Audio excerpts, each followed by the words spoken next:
Ce matin, je veux parler sur le thème qui est le suivant. Un bien, un mal pour un bien. Un mal pour un bien. Un mal pour un bien. Et le but de mon message ce matin, c'est de nous aider à comprendre ce qui nous arrive, mais surtout à avoir la bonne attitude. J'ai dit quoi? Comprendre ce qui nous arrive et puis quoi? Avoir la bonne attitude. Je vous ai dit que chaque message nous laisse, d'accord, en face de deux choses. Une décision à prendre et une action à poser. Quand on a compris, on prend la bonne décision. Vous allez voir que les bonnes décisions de nos vies viennent après de bonnes compréhensions. De bonnes actions de nos vies sont la manifestation de bonnes décisions.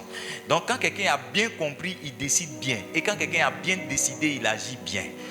Je ne sais pas à qui je parle ce matin. Que Dieu te donne la grâce de bien comprendre. Et que Dieu te donne la grâce de bien agir. Alléluia. Un mal pour un bien. Aide-moi à dire à quelqu'un, un mal pour un bien. Et je vais commencer mon message en partageant cette première vérité qui est la suivante. Dieu change le mal en bien. Genèse chapitre 50, le verset 20. Dieu change comment? Le mal en bien. Oui, je sais que je réussirai. Comment? Je sais que je résisterai, quel que soit ce qui arrivera. Comment? Ma vie est dans ses mains, quel que soit ce qui arrivera. The keyboard sound is good. Is the keyboard sound good? I want you to check.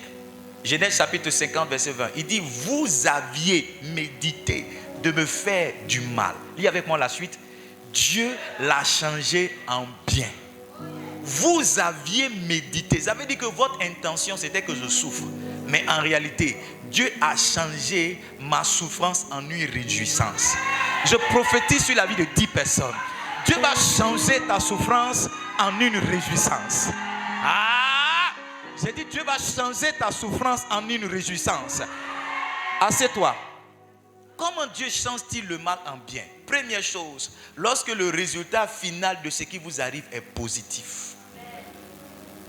Tu vois, avant l'accouchement, une femme connaît des douleurs et des pleurs. Mais la fin, elle a un enfant entre les mains.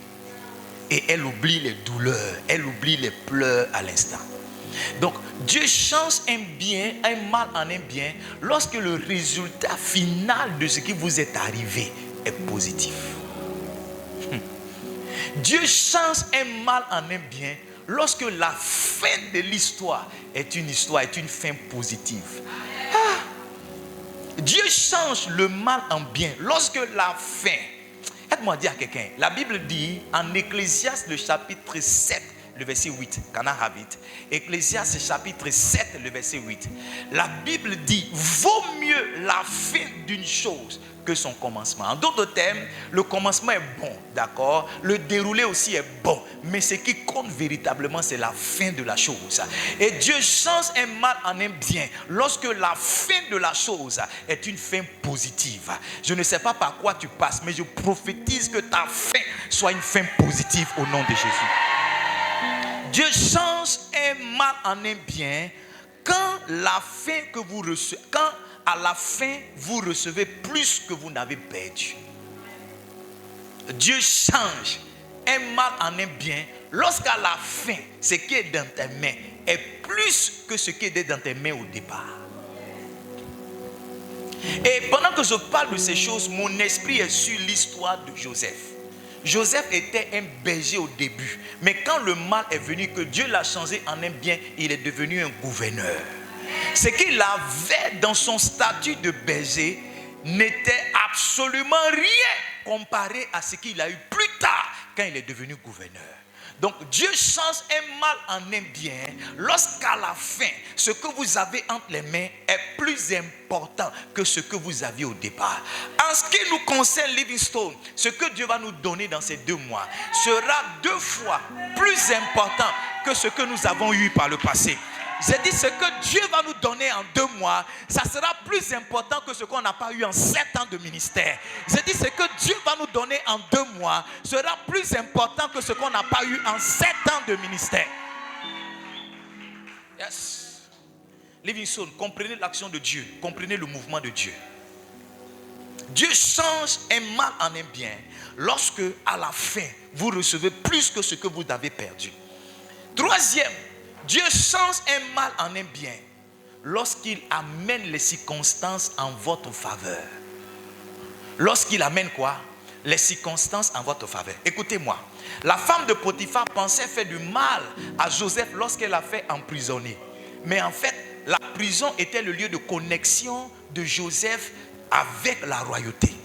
Parce que c'est sa rencontre avec le panetier, et les chansons, surtout les chansons, qui va amener Joseph à être recommandé auprès de Pharaon. Donc là où la dame pensait lui faire du mal, en réalité, Dieu est en train d'utiliser les circonstances pour rapprocher Joseph de sa destinée. Livingstone, et il y a certaines choses que Dieu fait que nous ne comprenons pas. Il y a un homme de Dieu m'a dit, tu peux douter des voies de Dieu, mais ne doute pas de son caractère.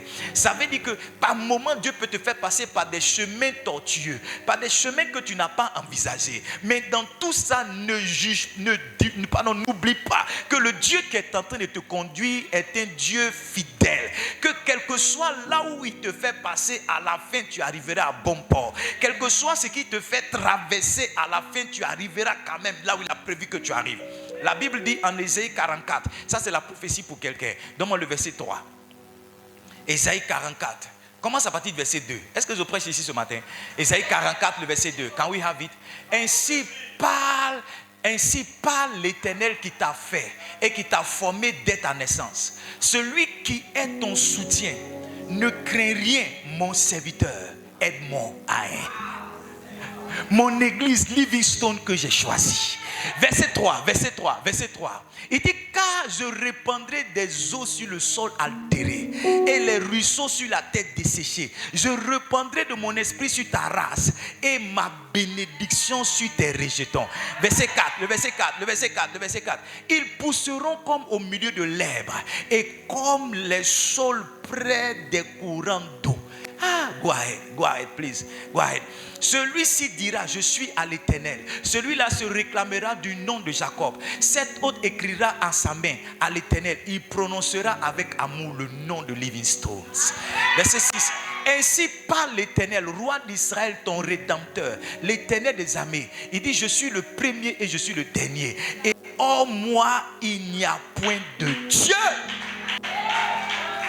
Qui a fait comme moi?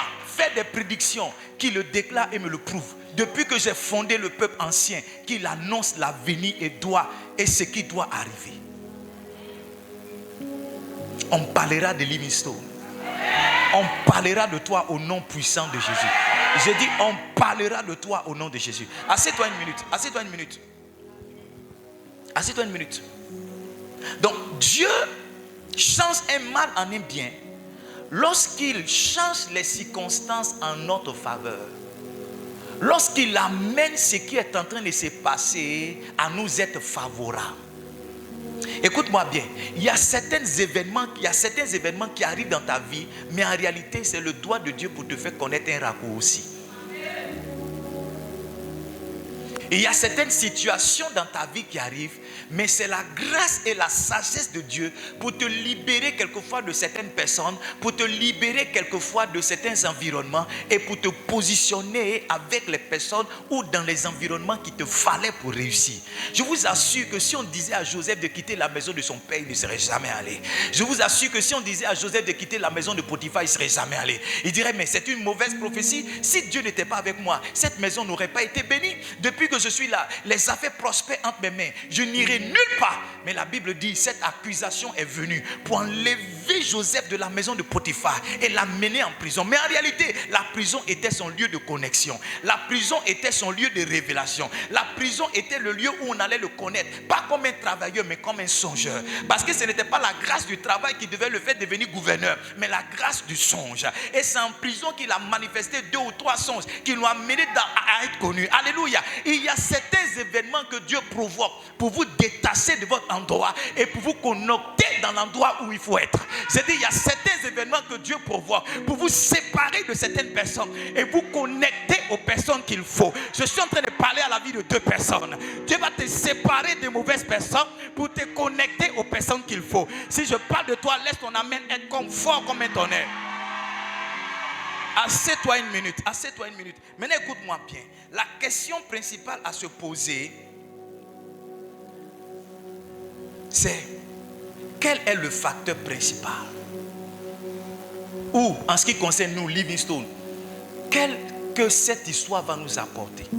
Je vous assure, en une semaine, j'ai vu une provision de Dieu extraordinaire. Yes. Il y a certaines confidences, mais je vous les ferai plus tard. Mais en 5 jours, ce que j'ai vu, c'est juste extraordinaire.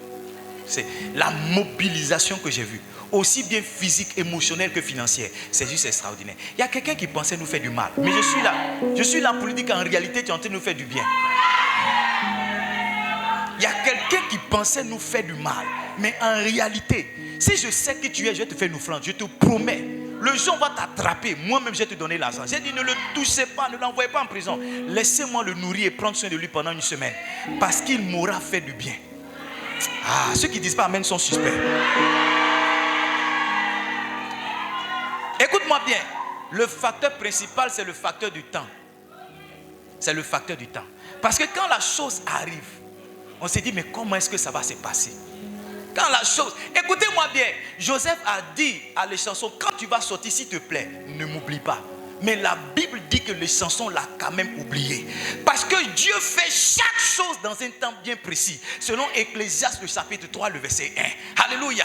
La difficulté et la grande sagesse à avoir, c'est d'être patient. Je ne comprends pas ce qui se passe, mais je ne baisse pas la main du Seigneur. Je ne comprends pas ce qui se passe, mais je suis quand même là. Je suis sûr que quand la saison, le temps marqué par Dieu pour que je sois visité arrivera, ma visitation viendra. Il y a beaucoup de personnes, malheureusement, lorsqu'elles sont en train de passer par des circonstances qu'elles ne comprennent pas, perdent patience. Quant à moi, je servirai toujours le Seigneur. Ma maison et moi, nous servirons quoi? Nous servirons le Seigneur. Ma maison et moi, nous servirons le Seigneur. Le plus important, c'est d'être patient. Vous savez combien d'années ça a coûté à Abraham pour avoir un enfant? 25 ans. Joseph a quitté la maison de son père, il avait pratiquement 17 ans. Quand il est devenu gouverneur, il avait 30 ans. 13 ans se sont écoulés. Jacob, quand il quittait la maison de son papa, c'est 20 ans après que la bénédiction qu'il avait prononcée a parlé sur sa vie, il est devenu riche. Alléluia. Donc, dans ce que Dieu fait, il prend son temps pour le faire. En réalité, Dieu est le maître des temps et des circonstances. Il y a certains temps qu'il permet que nous ne comprenons pas. Mais il y a certains autres temps qu'il a prévus qui sont des temps pendant lesquels il va nous visiter, pendant lesquels il va faire des choses extraordinaires pour nous. Livingstone, l'histoire de Joseph nous enseigne qu'il peut avoir 7 années de vache grasse dans la vie d'un homme. Mais il peut aussi avoir 7 années de vache maigre. Alléluia. Donc ce sont des temps qui peuvent arriver dans la vie d'un enfant de Dieu. Mais il doit comprendre qu'à la fin, il doit être toujours victorieux. Est-ce que je parle ici ce matin? Est-ce que je parle ici ce matin? Est-ce que je parle ici ce matin? La clé, c'est la patience. Oh Seigneur, nous prions pour la croissance de l'église. L'église ne grandit pas, mais on est là. Oh Seigneur, je prie pour être marié, je ne me marie pas. Mais je suis là, je n'irai nulle part. Je prie pour que mes affaires prospèrent, ça ne prospère pas, mais je suis là. J'attends. J'ai une chanson qui dit, fais mon miracle, Yahweh, j'attends. Moi, j'attends. Fais mon miracle, Yahweh, j'attends. Je n'ai rien d'autre à faire que d'attendre. Je ne comprends rien, mais j'attends. Je prie, mais j'attends. Je jeûne, mais j'attends. Je sais qu'un jour, mon Rédempteur s'élèvera. Un jour, il parlera pour moi.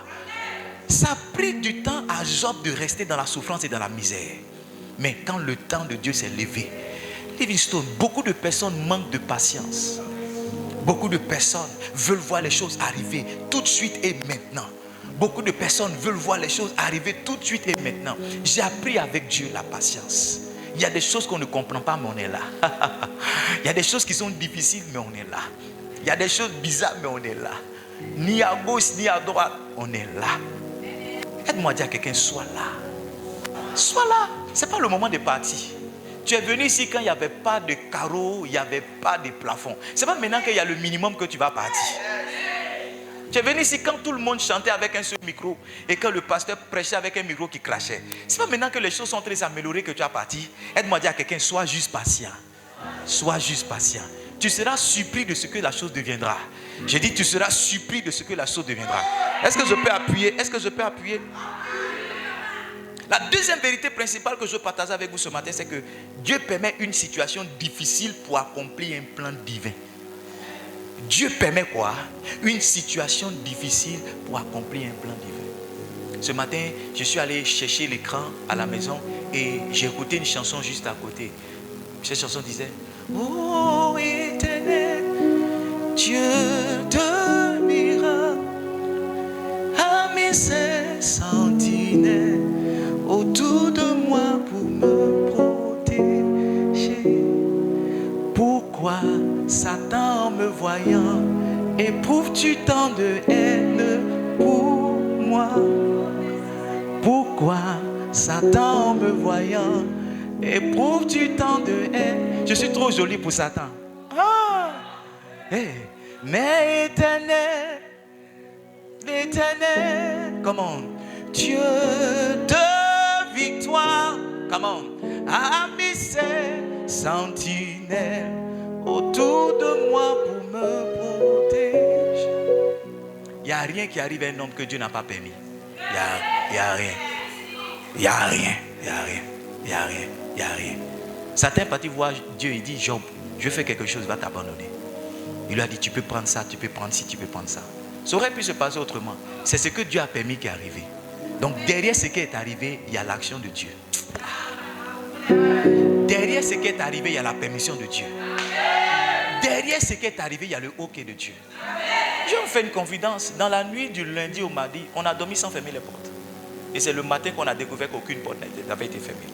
Donc si les voleurs ne volent que lorsque les portes ne sont pas fermées, ce jour-là, ils devraient nous voler. Mais ils ne sont pas venus parce que Dieu n'a pas permis. Donc dans tout ce qui arrive à un homme, Dieu permet. C'est ce que Dieu permet qui arrive. Pourquoi Dieu ne s'est pas attaqué à nos santé, il ne s'est pas attaqué à nos vies? Il s'est juste attaqué au matériel que nous avions. Maintenant, suis-moi. Derrière tout ce qui arrive se trouve le plan de Dieu pour accomplir un dessein plus grand. Donne-moi Genèse chapitre 50, encore le verset 20. Genèse chapitre 50, le verset 20. Genèse chapitre 50, verset 20. Il dit: vous aviez médité de me faire du mal, mais Dieu l'a changé en un bien. Lis la suite avec moi. Pour accomplir ce qui arrive aujourd'hui, pour sauver la vie à un peu plus nombreux.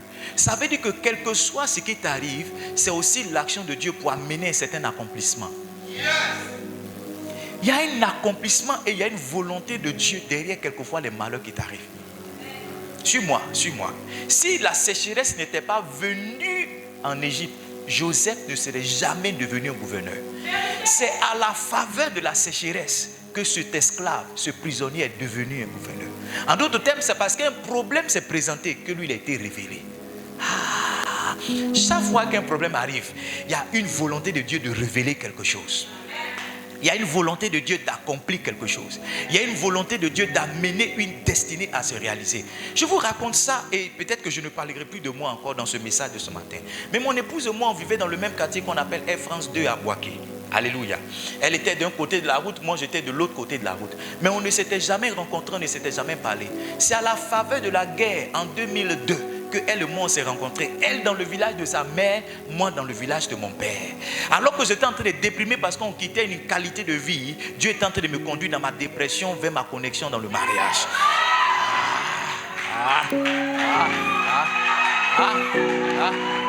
Livingstone, écoutez-moi bien.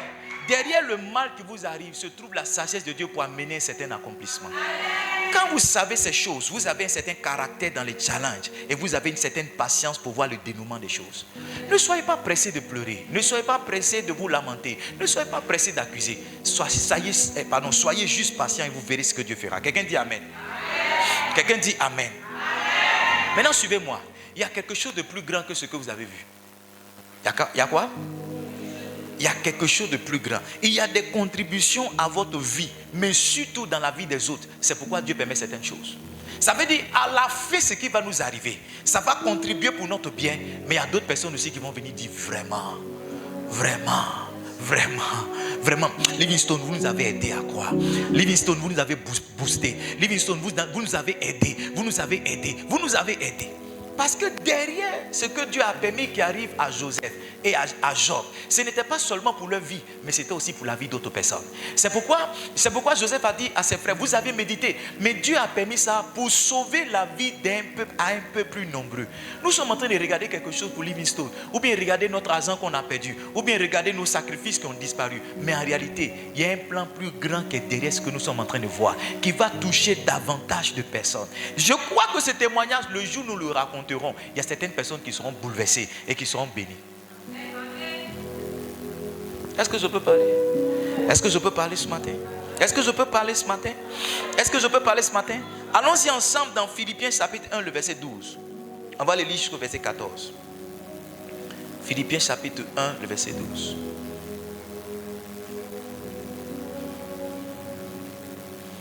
Oh Seigneur, mon âme est tranquille auprès de toi, car tu es pour moi une citadelle. C'est cette partie-là qui me plaît. Chantons ensemble.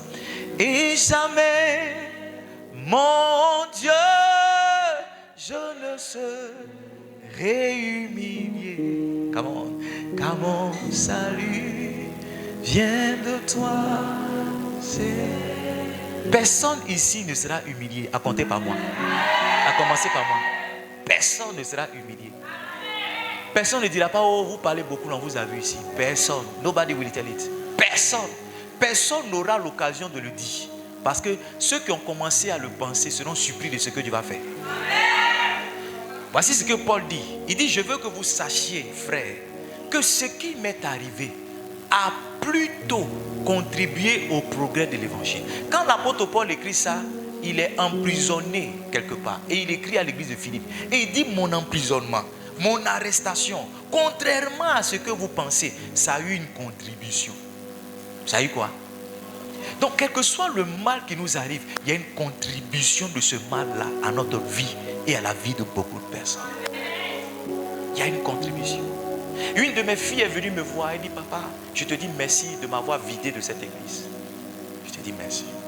Parce que ça m'a aidé à devenir mature. Elle m'a dit, je me comportais comme un enfant jusqu'à ce que cette situation-là arrive. C'est vrai, j'ai souffert de notre séparation, mais je peux te dire que je me suis aujourd'hui prise en charge. Et voici, elle m'a dit, je suis devenu plus mature, mais je suis devenu encore plus percutante dans la chose que je fais. En d'autres termes, le mal qui lui est arrivé a provoqué à la fin ou a contribué pour quelque chose dans sa vie. Quel que soit le mal qui t'arrive, Dieu l'utilise pour une contribution. Il dit, je veux que vous sachiez que ce qui m'est arrivé a contribué au progrès. En d'autres termes, un homme quelquefois pour progresser dans sa vie doit connaître certains malheurs. Un homme quelquefois pour progresser dans sa vie doit connaître certaines douleurs. Il y a certains pleurs qui sont des pleurs de progrès. Est-ce que je peux vous faire une confidence? J'ai échoué au bac à 188 points. Il me fallait avoir simplement 10 en mathématiques. J'avais eu 9. Il fallait pleurer, c'est vrai. C'était difficile. Mais c'est cet échec-là qui m'a fait comprendre qu'en réalité, j'étais bon peut-être en sciences, mais j'étais meilleur en littérature. Donc cet échec-là m'a permis d'orienter ma vie. Et au lieu de continuer à faire la terminale D, j'ai repris ma classe de terminale, cette fois-ci en terminale A. Et voici où j'ai eu 233 points au bac et je suis rentré à l'INP. Ceux qui ont eu le bac avant moi, j'ai commencé à travailler avant eux. Donc mon échec a apporté une contribution à mon avancée et à ma destinée. Écoutez-moi bien, il y a certains progrès qui s'écrivent avec certaines douleurs. Il y a certains progrès qui s'écrivent dans les pleurs. Il y a certains progrès qui s'écrivent avec des malheurs. Il y a certaines personnes ici, c'est quand ton papa est décédé que tu es devenu responsable. Allô? Il y a certaines personnes ici, c'est quand tu as perdu ton papa que tu as commencé à te prendre en charge. En d'autres termes, si ton papa vivait, excuse-moi de le dire comme ça, ça ne t'aurait pas aidé. L'aide véritable, c'est lorsque Dieu t'a arraché cet homme. C'est en ce moment-là que tu as commencé à prendre conscience de qui tu étais et ce que tu pouvais faire.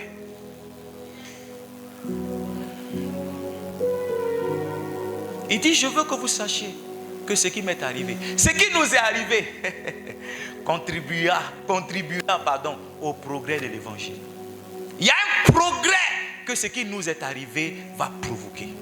Et Livingstone, je suis venu vous prêcher ces choses-là pour que vous compreniez qu'on ne doit pas tomber dans la désolation, dans les murmures, dans les pleurs, mais qu'on doit plutôt rester dans les acclamations et dans la célébration. Parce que la prophétie et la bonne nouvelle qui est rattachée à ce verset, c'est que ce qui nous est arrivé en mal va amener une contribution, va nous amener à progresser. Yes. Yes. Alors, regardons pour Paul, verset qui suit, verset 13. Verset 13. Il dit, en effet, dans tout le prétoire, voici première contribution. Il dit, dans tout le prétoire, partout ailleurs, nul n'ignore que c'est pour Christ que je suis dans les liens. En d'autres termes, Paul dit que d'autres personnes n'auraient pas entendu parler de Jésus si moi, je n'avais pas été arrêté une fois. Donc, mon arrestation a amené Jésus à être connu par certaines personnes. Mon arrestation, vous savez, il y a une dame qui m'a appelé suite à cette histoire-là. Elle m'a dit, pasteur, j'appelle vraiment pour t'encourager, pour te dire Yako. J'ai dit, mais comment tu sais? Elle dit, en fait, je suis dans ton groupe. Tu as un groupe WhatsApp, je suis dedans. Je ne dis jamais rien, mais je suis aussi dedans. J'ai dit, c'est vrai ça? Elle dit, oui. J'ai dit, donc tu suis tout ce que je fais? Elle dit, oui, je suis tout. Tu vois, il aurait fallu que ce malheur arrive pour que je sache qu'une personne de telle qualité est aussi parmi les gens qui m'écoutent. Est-ce que ça ne m'a pas donné un boom au cœur? Si. Ça m'a donné de comprendre que je ne suis pas n'importe quel pasteur. Je ne suis pas un petit pasteur. Yeah. Deuxième chose, il dit, nul n'ignore, verset 14, regardons ensemble la deuxième chose. Il dit, et pour la plupart des frères dans le Seigneur, ont été encouragés par mes liens. Ils ont eu plus d'assurance pour annoncer sans crainte la parole. En d'autres termes, avant que l'apôtre Paul ne soit arrêté, les gens avaient peur de parler de Jésus. Mais quand ils ont vu qu'il était arrêté, qu'il n'est pas mort et qu'il a continué de faire son travail, la Bible dit que cela leur a donné une assurance. Ce que je veux vous dire là, je vais descendre pour vous le dire. Les hommes disent que ce qui ne t'a pas tué te rend plus fort. En d'autres termes, pour que tu deviennes plus fort, il y a certaines choses que Dieu permet qui arrivent dans ta vie. J'ai dit, ce qui ne t'a pas tué te rend plus fort. En d'autres termes, quand Dieu veut te donner la force, il y a certaines choses qu'il permet qui arrivent dans ta vie. Quand Dieu veut te donner plus de force, il y a certaines choses qu'il permet qui arrivent dans ta vie. Je suis devenu encore plus fort. Yes. Je suis devenu encore plus fort. Je suis devenu encore plus fort. J'ai prêché quelque part, j'ai prêché avec onction et avec énergie. Yes. Quand j'ai fini de prêcher, que le pasteur a pris la parole pour dire voici le malheur qui a frappé, les autres étaient découragés. Parce que comment quelqu'un peut avoir été frappé par un tel malheur et prêcher avec une telle autorité?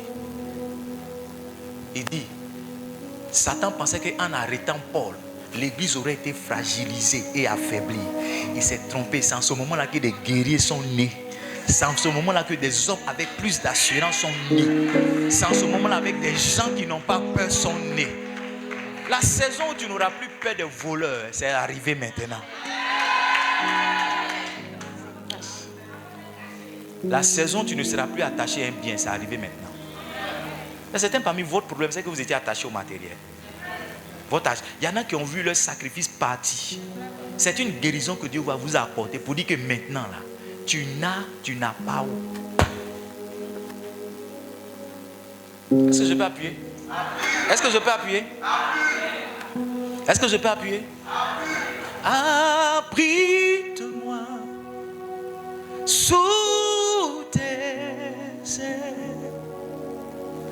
Couvre-moi par ta puissance.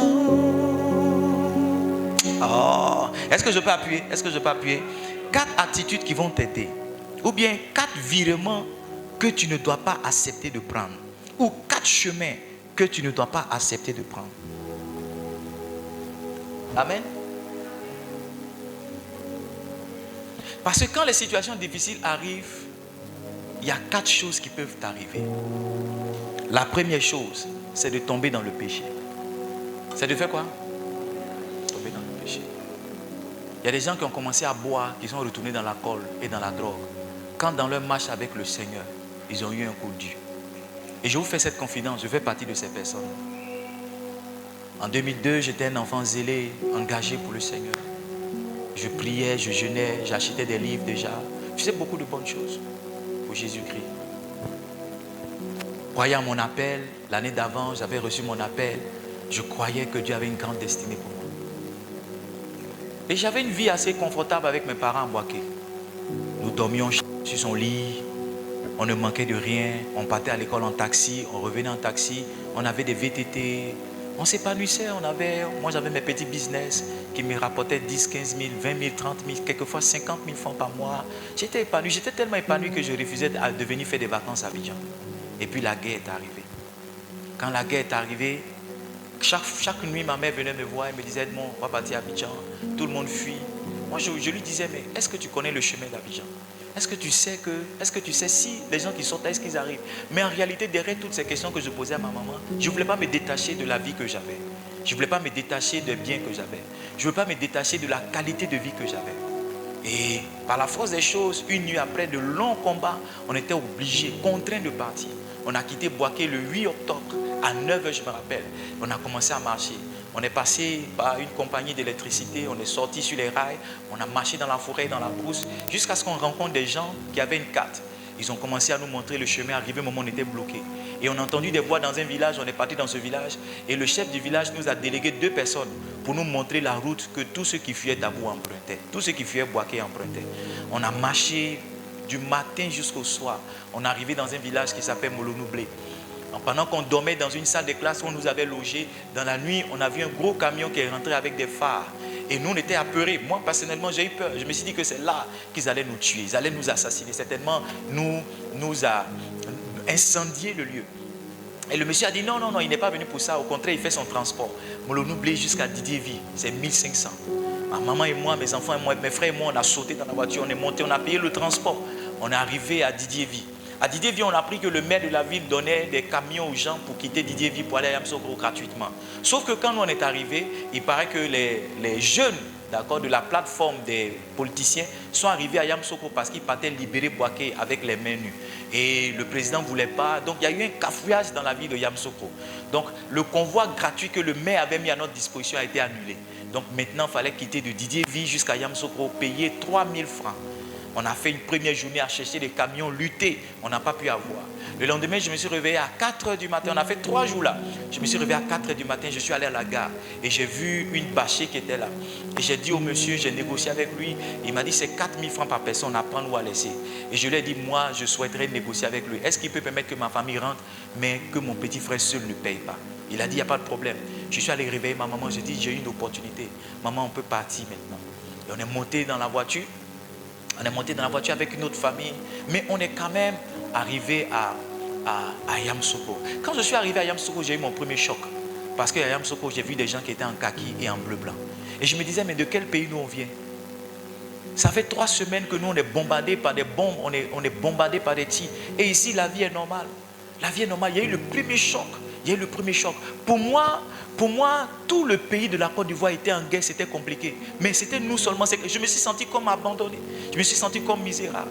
Et par la grâce de Dieu, on est monté dans les cars. Ma maman est partie en premier avec mes frères et soeurs. Moi, je suis resté derrière. On est arrivé à Abidjan. Quand on est arrivé à Abidjan, c'était le choc total.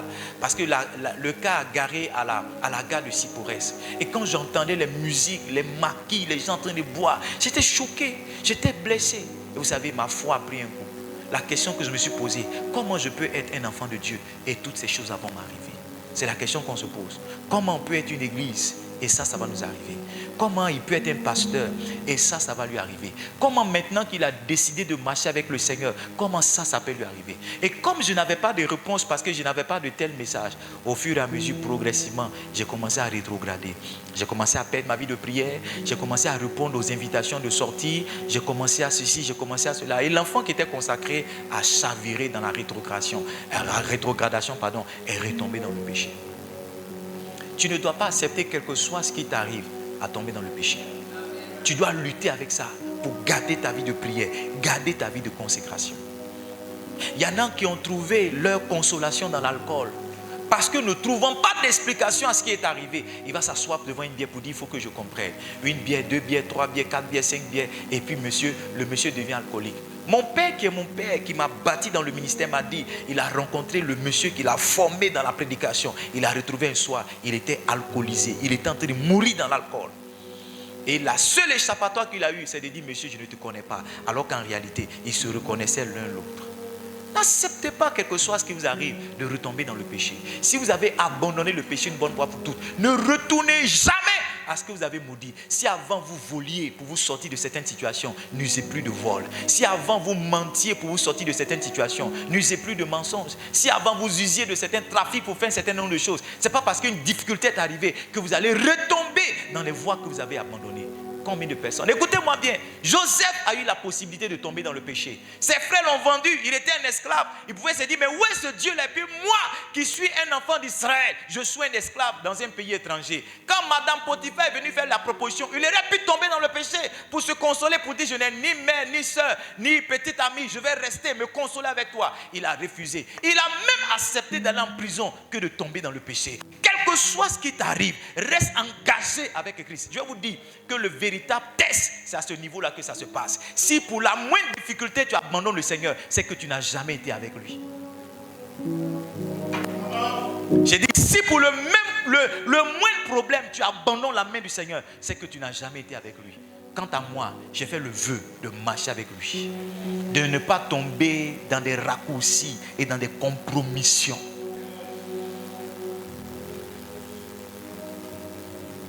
N'accepte pas de retomber dans le péché. Si tu es sorti du péché, j'espère que tu es sorti une bonne fois pour toutes.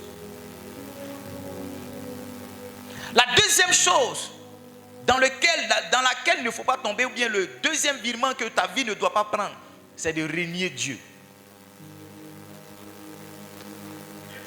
Quand l'ange est venu parler à Gédéon, il dit, va avec la force que tu as. Il dit, je suis l'ange de l'Éternel. Gédéon lui a dit, il dit, Dieu est avec vous. Gédéon lui a dit, mais comment Dieu peut-il être avec nous? Et puis toutes ces choses-là nous arrivent. C'est pas ce qu'il lui a dit. Il dit, comment Dieu peut être avec nous? Et puis nous allons souffrir le malheur. Nous allons être des esclaves. Ce que nous avons va nous être dépossédé. Comment Dieu peut être avec nous? Il y a des gens qui ont dit, non, c'est fini, moi je ne viens plus à l'église. Non, Dieu, moi c'est fini. C'est fini. C'est fini. Mais ne laisse pas la main du Seigneur. Pleure, mais ne retourne pas dans le péché. Pleure, mais dis, Seigneur, tu es Jéhovah Jireh. Quand je suis arrivé ici le lundi matin et qu'on a fini de constater tout ce qu'on avait perdu, j'ai appelé Pasteur Nadège, j'ai appelé son mari, j'ai appelé mon épouse, j'ai dit, levons les mains au ciel et rendons grâce à Dieu. Levez les mains au ciel et rendons grâce à Dieu. On ne comprend pas ce qui nous arrive. Comment en 7 mois, on a été volé jusqu'à 10 écrans. Moi-même qui suis votre pasteur, je ne comprends pas. Mais la raison n'est pas suffisante pour qu'on abandonne le ministère. La raison n'est pas suffisante pour qu'on abandonne le ministère. La raison n'est pas suffisante pour que Dieu arrête d'être Dieu dans notre vie. La raison n'est pas suffisante pour qu'on arrête de prier. La raison n'est pas suffisante pour qu'on retourne dans le péché. La raison n'est pas suffisante pour qu'on tourne le dos à Dieu. Combien de fois nous on a déçu Dieu, il est resté avec nous. La Bible dit en 2 Timothée le chapitre 2, exactement le verset 13. Il dit même quand nous sommes infidèles, lui il demeure fidèle. Montrons à Dieu une opportunité. Sinon, saisissons cette opportunité que Dieu nous a donnée de montrer notre fidélité. Parce que quand tu es fidèle, quand tout va bien, tu n'es pas vraiment fidèle. La véritable fidélité, c'est quand les malheurs se prononcent.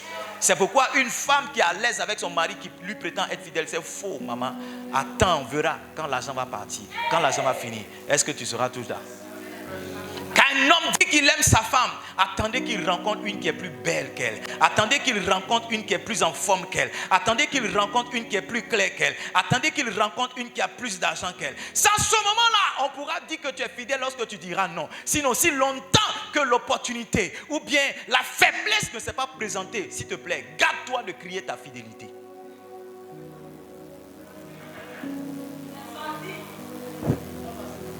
Garde-toi de crier ta fidélité. Garde-toi de crier ta fidélité. Vous savez, quand votre foi est rattachée à ce que Dieu vous donne, vous n'avez pas encore la foi. Quand votre foi est rattachée à ce que Dieu vous a donné, vous n'avez pas encore la foi. Il y a des gens pour qui Dieu est Dieu parce qu'il leur a donné un mari. Il y a des gens pour qui Dieu est Dieu parce qu'ils ont une voiture. Il y a des gens pour qui Dieu est Dieu parce qu'ils ont une église. Moi, pour moi, Dieu est Dieu même quand je n'ai rien.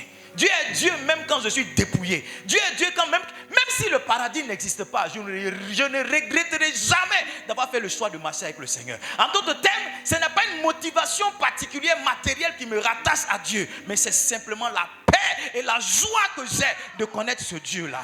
Donc, ce n'est pas un dépouillement qui va m'amener au reniement. Non, ce n'est pas une pète qui va m'amener au reniement. Jamais. Jamais. Jamais. Jamais. J'étais dans la brousse au Libéria. Je suis allé au Libéria par la voie terrestre. Et quand vous rentrez au Libéria, il y a pratiquement 3 heures de route dans la forêt. Dans quoi? Et j'étais dans la forêt avec 3 personnes que je ne connaissais pas. Elles auraient pu me garer là, me couper la tête, prendre mes organes et aller les vendre. J'étais avec elles. Jusqu'à aujourd'hui, je réfléchis et je dis, qu'est-ce qui m'a pris? Jusqu'à aujourd'hui, je pense et je dis, qu'est-ce qui m'a pris? Mais quand j'étais dans cette forêt-là, il était incapable pour moi d'appeler quelqu'un. Je n'avais même pas de connexion pour dire, oh, au secours, venez m'aider, je suis dans tel coin. Je n'avais même pas de connexion pour donner ma localisation. J'étais avec des inconnus. J'étais avec des inconnus. Il faut que quelqu'un ait perdu sa vie pour qu'il prenne ce genre de risque. Il faut que quelqu'un soit déjà mort. Parce qu'à quelqu'un qui est mort, on ne peut pas le tuer encore. L'eau qui est versée, on ne peut plus ramasser. Un cabri qui est mort, il n'y a pas un couteau qui peut l'effrayer. Quel que soit ce que les hommes feront, on donnera gloire à Dieu. Parce que nous autres, on n'est pas attachés au matériel. S'il n'y a pas de micro, on prêchera. S'il n'y a pas d'écran, on prêchera. On se battra pour mettre tout en place. Mais si ça n'existe pas, on continuera de servir Dieu. Parce que notre service pour Dieu n'est pas rattaché à cela. Notre amour pour Dieu n'est pas rattaché à cela. Donc, en d'autres termes, quelqu'un venait prendre quelque chose auquel je ne suis pas attaché. Le jour où tu veux prendre quelque chose comme écoutez, viens prendre mon cœur. Sinon, aussi longtemps que ce n'est pas mon cœur, tu t'attaques. Tout ce à quoi tu t'attaques n'a aucune importance. N'acceptez pas qu'une situation vous fasse renier Dieu. Que ce soit la perte de votre parent. Parce que c'est là qu'on souffre quelquefois le plus. Il y a des gens pour qui Dieu a cessé d'être Dieu. Parce qu'ils ont prié pour la guérison de leur papa. Et puis il n'a pas été guéri. Ils ont jeûné pour la guérison de leur maman. Elle n'a pas été guérie. Quel que soit ce qui va arriver, Dieu est Dieu. Quelqu'un m'a dit, mais comment tu peux continuer de prier alors que nous sommes dans de tels malheurs? Dieu n'arrête pas d'être Dieu parce que tu n'as pas mangé. Dieu n'arrête pas d'être Dieu parce qu'on t'a volé. Dieu n'arrête pas d'être Dieu. Écoutez-moi bien, dans cette histoire-là, on n'est pas plus affecté que Dieu lui-même. Il n'y a rien ici qui nous appartient. Moi, il n'y a rien qui m'appartient en tant qu'aide-moi. Tout ce qui est ici appartient à Dieu. Donc en réalité, quand quelqu'un prend quelque chose, ce n'est pas moi qui l'a pris, c'est à Dieu qui l'a pris.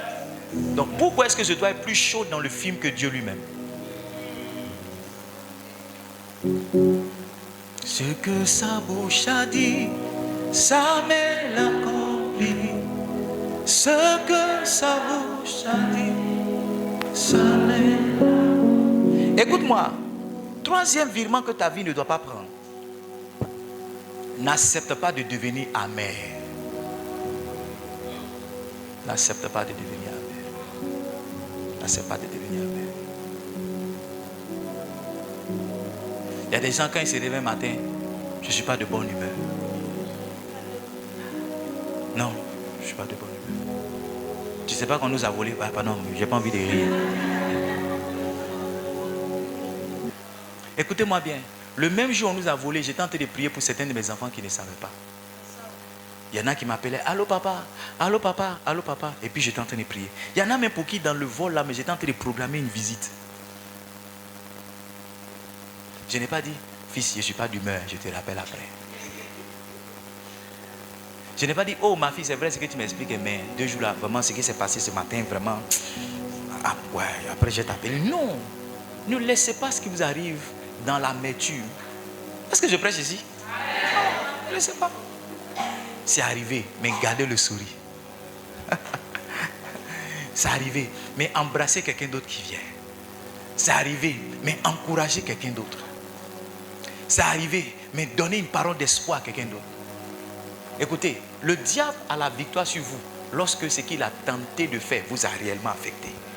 Mais vous découragez Satan et ses démons lorsqu'il n'y a ici sur votre front aucun signe, aucune trace de pleurs, de regrets et d'amertume. Satan dit, mais n'est-ce pas le gars à qui on a dépossédé de ces choses? Mais comment se fait-il que c'est lui-même qui danse plus dans la louange? Mais qu'est-ce qu'on doit faire? Écoutez-moi bien. Satan essaie de prendre beaucoup, il n'a pas réussi à faire tomber Job. La Bible dit que dans tout ce qui est arrivé, Job ne pécha point contre Dieu. Ne laissez pas ce que vous vivez vous rendre amer. Les gens, depuis qu'ils ont perdu les parents, c'est fini. Mais il y a des gens même qui ont été trahis une fois, c'est fini, ils ne font plus confiance. Oh, c'est les mêmes là. Les voleurs là viennent derrière les gens.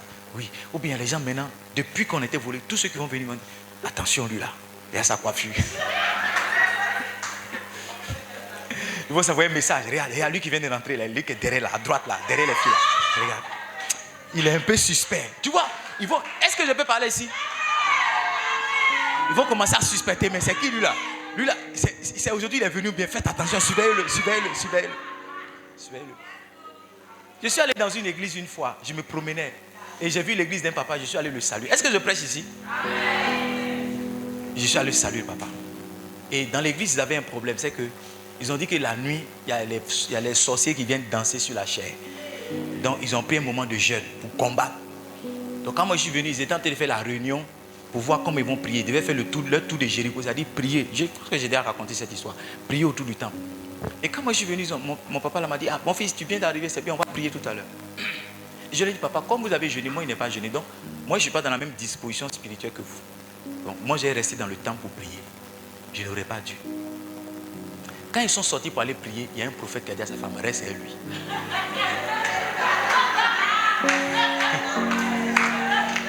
Il a dit à sa femme, tu sais que quand tes yeux sont fermés puis quelqu'un à côté de toi, tu sens la présence de quelqu'un, non? Donc quand moi je priais, je sentais que quelqu'un était là. Quand j'ouvre mes yeux, la prophétesse là. C'est-à-dire, elle s'est dit, non, vous voyez le client qui est là. On l'a attrapé. Le monsieur qui danse, les esprits qui dansent sur la chair là. Pendant qu'on est en train de les combattre, c'est ça, eux-mêmes sont venus. Quand ils ont fini de faire leur tour, j'ai dit, non, moi Dieu m'a donné une parole, je vais vous parler. Papa, Dieu m'a dit que vous ne vous aimez pas en vous. Il y a une maman qui m'a dit, mon petit, viens. On est sorti de l'église. Quand on est sorti, il dit, c'est Dieu même qui t'a envoyé. C'est Dieu même qui t'a envoyé. Merci. Elle dit, c'est Dieu même qui t'a envoyé. Merci. Allons. Je vous assure, quand on est rentré à nouveau, ils n'ont plus parlé des sorciers qui viennent danser sur la chair. Ils ont commencé à faire réconciliation parce qu'il y avait entre eux-mêmes qui étaient en train de prier là, qui ne se parlaient pas. La femme d'un tel pasteur ne parlait pas à la femme d'un tel prophète. Et sur place, c'est devenu le jour de faire la réconciliation. Donc, voyez-vous, leur amertume m'a identifié comme un suspect, alors que j'étais un envoyé de Dieu pour leur montrer la véritable clé. L'amertume va faire que vous allez commencer à suspecter les gens, traiter tous les gens de voleurs. Quand les gens vont vouloir rentrer, vous dites, toi tu es sûr que c'est Dieu qui va te venir prier ici? Tu es sûr que tu as besoin de Jésus vraiment? Vous connaissez. Est-ce que quelqu'un commence ce que j'ai entendu dire? Non. Si un pasteur doit laisser une séparation d'avec un de ses fils, le rendre amer, il ne va plus aimer un autre fils. Une de tes filles peut te blesser. Mais quand elle t'a blessé là, aime les autres qui arrivent. Tu vois, c'est vous les mêmes là. Tu as vu, ils sont venus voir. Et à maman, ils n'ont rien. Quand tu vas t'occuper de là, c'est encore eux, ils vont te. Et puis tu deviens amer. Il y a des pasteurs qui pressent l'amertume. Quand ils sont sur la chair, ils maudissent. Quand ils sont sur la chair, ils menacent. Ils ont tellement été blessés, mais ils n'ont pas laissé Dieu guérir leurs blessures. Donc quand ils prêchent, ils ne prêchent pas avec un cœur d'amour. Ils prêchent avec un cœur d'amertume. Ne laissez pas ce que vous avez perdu vous rendre amer. Il y a des femmes qui disent que tous les garçons, il n'y a pas un qui est bon. Pourquoi? Parce que celui qui est sorti, le dernier qui est sorti de sa vie a déchiré son cœur. Donc, elle ne fait plus confiance à elle. Il y a des hommes, moi, mes amis m'ont dit, même sa maman, il croit que même sa maman est une prostituée. C'est un ami qui m'a dit ça. Vous savez ce qui lui est arrivé? Il a surpris celle qu'il aimait, avec qui il voulait se marier, sur son lit avec un de ses amis. Donc, lui, il ne croit pas. Femme, il ne croit pas. Quand il te marie, il dit, son cœur est détruit. Frère, ne laissez pas Satan détruire votre cœur et vous rendre amer. Ne laissez pas. C'est là même que vous devez défier Satan pour dire, tu as essayé de faire ça. Mais je vous ai dit que j'ai quitté mon travail, d'accord, quand je suis rentré dans le ministère à plein temps. Je pensais avoir beaucoup d'argent pour m'occuper une partie de ma famille et puis une partie acheter du matériel pour l'église. Sauf que je suis rentré dans le ministère à plein temps sans rien. Mais je me suis mis à genoux. Voici la prière que j'ai faite à Dieu. J'ai dit, Seigneur, ne laisse pas cette situation-là m'amener à parler mal de cette femme. Parce que quand il n'y avait personne qui voulait m'engager pour travailler dans sa société, c'est cette femme-là qui m'a engagé. Donc ne laisse pas la blessure. Je pleurais. J'étais blessé dans mon cœur. J'étais malade dans mon cœur. Mais j'ai dit à Dieu, ne laisse pas cette blessure-là affecter l'amour que j'ai pour cette femme. Ne laisse pas. Aide-moi à me relever et aller de l'avant. Et il y a beaucoup de personnes, malheureusement, quand ce genre de situation arrive, elles deviennent amères. Toi, on ne doit plus te parler. On ne doit plus te dire bonjour. Tu sors de la maison, mais tu ne salues pas ton voisin. Mais voici, tu dis, oh, pardon là.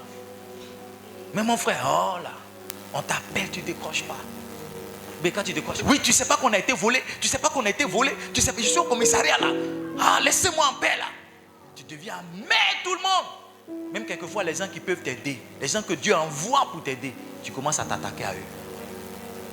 Et après, tu dis, oh, excuse-moi, non, je souffrais. Livingstone, si vous devenez amer, que le sourire a quitté votre visage, c'est Satan qui aura eu la victoire. Quant à moi, je n'ai pas trop dansé ce matin parce que je suis un peu fatigué. Hier, j'ai conduit de 7h, je disais à Loïc, on a passé plus de temps dans la... Vous connaissez les embouteillages d'Abidjan. On est parti à 7h, on est arrivé ici à 20h. On a fait pratiquement la moitié du temps dans la voiture. Donc, je me sens un peu fatigué. Sinon, aujourd'hui même, c'était le jour même, je devais les danser le plus. Amen. Amen. Amen ou amen pas? Jamais. Jamais. Moi, c'est parce que 2 jours là, je ne publie pas mes photos, sinon je ne suis pas triste. Je ne suis pas amen. La dernière voie que votre vie ne doit pas prendre, c'est de tomber dans la haine et dans la revanche. L'amertume, c'est un niveau. Mais la haine, c'est un autre niveau encore. La haine vient lorsque vous avez laissé l'amertume bâtir en vous quelque chose. L'amertume, lorsque vous pensez à ça, lorsque vous pensez... Tu sais que quelquefois, quand quelqu'un te fait du mal, tu penses que ta consolation va venir quand lui-même aussi il aura du mal. C'est pas ça? C'est pas ça? Quand quelqu'un te fait du mal, dans ton cœur, tu ne le dis pas, mais tu commences à souhaiter. Si voiture même pouvait le cogner même. C'est pas ça? Non, mais si même pouvait mourir. En fait, ça arrive lorsque tu as beaucoup pensé à ce qu'il t'a fait. Lorsque tu as beaucoup réfléchi au mal. Lorsque tu as beaucoup pensé. Lorsque tu penses beaucoup sur un mal, tu tombes dans un sentiment de haine et de vengeance. La vengeance, les hommes disent, est un plat qui se mange froid. C'est faux. La vengeance appartient à Dieu. La vengeance, ce n'est pas un plat que tu dois manger. La vengeance appartient à Dieu. Ce qui doit arriver à celui qui a fait quelque chose, c'est Dieu qui décide. Toi, si tu peux récupérer tes affaires, récupère-les. Si tu ne peux pas les prendre aussi, avance. Mais ne tombe pas dans la haine. Ne tombe pas dans la haine. Il y a beaucoup de pasteurs, je vous dis, qui sont tombés dans la haine. Un pasteur m'a dit, si quelqu'un l'appelle pour demander explication d'un son, s'il n'a pas donné 5 000, il n'explique pas. Il dit, il n'explique pas. Pourquoi? Parce qu'il se rend compte qu'il a aidé beaucoup de personnes, mais en réalité, en retour, il n'a rien obtenu. Je ne sais pas si vous comprenez. Donc maintenant, il voit les demandes d'aide comme étant une provocation, comme étant une tentative de l'humilier. Tomber dans la haine, dans la vengeance. Dans la vengeance. Moi, je ne maudirai personne cette fois-ci. La première fois, j'ai maudit quelqu'un, mais cette fois-ci, je ne maudirai pas. Dieu m'a dit, tu n'as pas besoin de faire ça. Parce qu'il n'y a personne qui vient poser une telle action dans ma maison qui ne contracte pas une malédiction. Donc tu n'as pas besoin. Dieu m'a dit, n'utilise pas mon trône, ma chair pour parler mal. Dieu me l'a dit. Dieu me l'a dit. Parce que la vengeance appartient à Dieu. Comment ça va se faire à la fin? C'est Dieu qui va décider. Ce que Dieu nous demande, c'est de rester attaché à lui. Ce que Dieu nous demande, c'est de continuer de croire en lui. Ce que Dieu nous demande, c'est de ne pas être amer. Quand tu vas quitter ici, va manger poulet, tu danses à la maison. Ce que Dieu nous demande, c'est de ne pas tomber dans la haine et dans la vengeance. Je vous dis la vérité. Une telle chose ne peut pas se faire sans une complication, sans une complicité en interne. On a été volé, mais on a été volé avec l'accord et avec l'aide de nos propres enfants. Je vous dis la vérité. Et je suis là, puis je vous dis. On a été volé avec l'aide de nos propres enfants. Ce sont des gens qui sont venus de l'extérieur avec nos enfants qui ont fait ce qui est arrivé. Mais je refuse de tomber dans la haine, de tomber dans la vengeance. Je vais vous dire quelque chose. Peut-être que nos enfants sont moins bien aujourd'hui, mais je crois que demain il peut être excellent.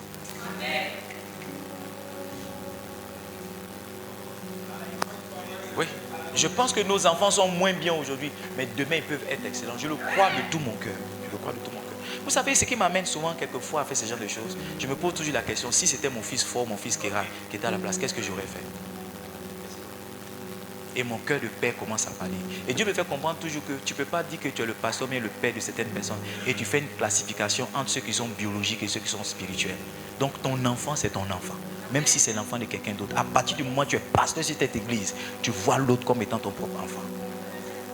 Il n'y a personne ici qui va surprendre son enfant dans le vol et va le faire condamner. Il n'y a personne.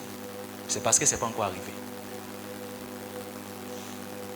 J'ai vu un film, un juge, son fils l'a appelé. Il dit, papa, je viens de tuer quelqu'un. il a heurté. Le juge, il a trafiqué le dossier. C'était un juge intègre qui ne s'était jamais laissé corrompre. Mais quand c'est venu pour son propre enfant, le juge a changé. J'ai compris que quand ce n'est pas tes entrailles, tu as une manière de te comporter. Mais quand c'est tes entrailles, tu as une manière de te comporter. Nos mamans parlaient quelquefois pour que nos papas nous frappent. Mais quand papa commence à te frapper, c'est ta propre maman qui va demander pardon. C'est vrai, mais c'est faux. Parce que quand tu commences à crier, son cœur se déchire. Quand tu commences à pleurer, ta maman aussi commence à pleurer. Et elle va maintenant s'attaquer à ton papa pour dire, ah, j'ai parlé, mais je n'ai pas dit de le frapper comme ça. J'ai parlé, mais je n'ai pas dit qu'il faut la frapper comme ça. Quelqu'un comprend ce que je suis en train de dire? Quand ce n'est pas encore arrivé, tu parles. Mais quand tu es dedans, le discours change. Je vais finir avec ce message. Je vais finir avec ça. Je crois que ceux qui ont fait, ils sont moins bien aujourd'hui, mais demain ils seront bien. Peut-être que c'était pour eux l'expérience par laquelle Dieu allait les bonifier. Sinon, ils nous ont fait aucun mal. En réalité, ils nous ont fait du bien. Le premier bien qu'ils nous ont fait, c'est qu'on doit mettre la sécurité ici. Depuis qu'ils nous ont fait ça, on dort ici maintenant. Il y a un embouteillage pour dormir. Depuis qu'ils nous ont fait ça, on a mis système en place. On est en train de mettre d'autres systèmes encore.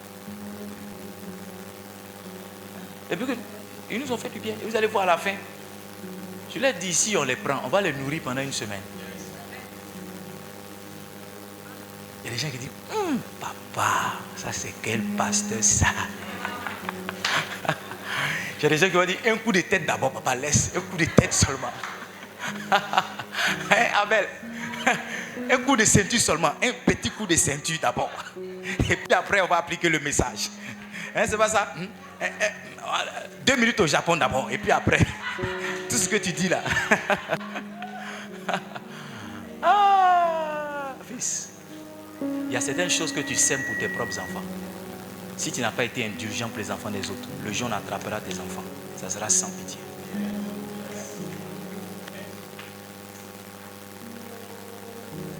Quelqu'un a attrapé un homme qui me devait 5 millions. Il dit, moi j'ai attrapé ton gars là. Je lui ai dit, laisse-le partir. Moi-même qui suis couché, je disais, combien il doit aux gens? Elle dit quoi? Je dis, laisse-le partir. Elle dit quoi? Je dis, laisse-le partir. C'est mon argent, mais c'est ton argent. C'était une sémence pour moi-même. Mes créances ont été évaporées. Mes dettes ont été évaporées. Parce que j'ai été capable. Vous connaissez l'histoire du créancier, comment on appelle ça? Il devait beaucoup d'argent à son roi. Il a demandé pardon au roi. Le roi l'a laissé partir. Lui aussi, à son tour, quelqu'un lui devait l'argent. Rien même. Il a pris le gars, il l'a mis en prison. Il a dit, fini de payer. Quand le roi a entendu cette histoire, il dit, faites-le venir. Toi, tu me devais, je t'ai laissé. Toi, tu n'es pas capable de laisser d'autres personnes. C'est les enfants des autres qui nous ont fait ça. Et toi-même, tes enfants.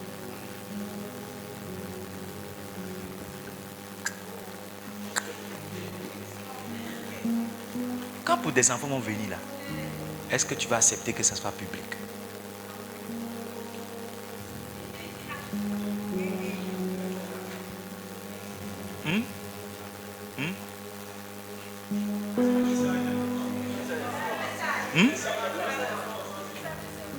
On n'a qu'à les attraper.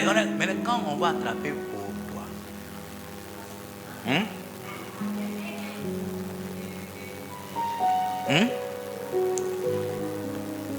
que Dieu nous aide. Quant à nous, on est plus que vainqueurs au nom de Jésus. Quant à nous, on va réussir forcément au nom de Jésus. Quant à nous, on va avoir plus d'écrans. Ce matin, on a 2 caméras. C'est vrai qu'on a loué. On a des écrans plus grands. C'est vrai qu'on nous a prêté, d'accord. Mais c'est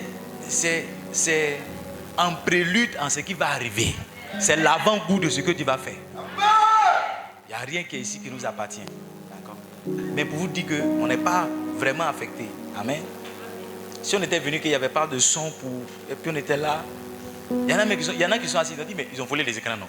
Qu'est-ce qu'ils ont volé? Mais ils n'ont pas eu le courage de demander à leurs voisins encore. Parce qu'ils attendent la fin pour savoir.